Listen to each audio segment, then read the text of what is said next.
Tahun gajah berlalu sudah, pasukan Abraha hancur binasa.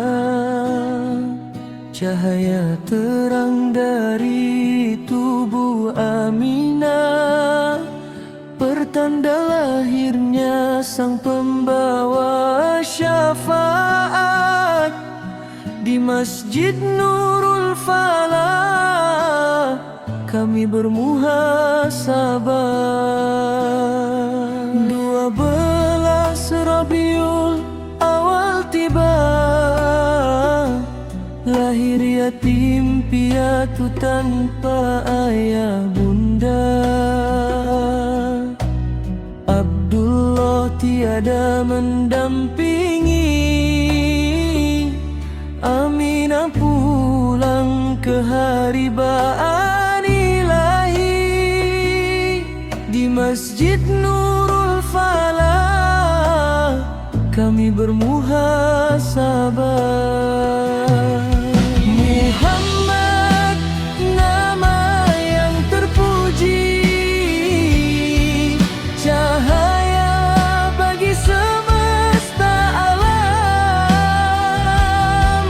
mengakhiri zaman jahiliyah, membawa tauhid yang murni. Di Masjid Nurul Falah kami bermuhasabah. Api majusi tiba-tiba padam, istana Kisra retak dan runtuh. Tanda kekuasaan Allah SWT menyambut hadirnya Nabi akhir zaman.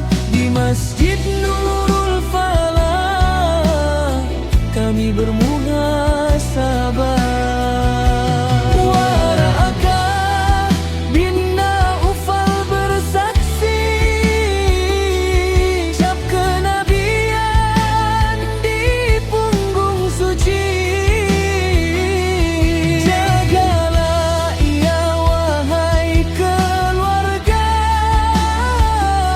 Nabi terakhir penutup para nabi. Di Masjid Nurul Falah kami bermuhasabah.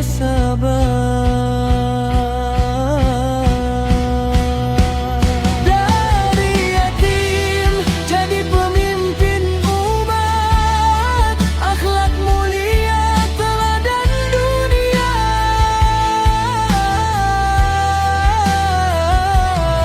Teruskan cinta pada Rasulullah sampai akhir masa.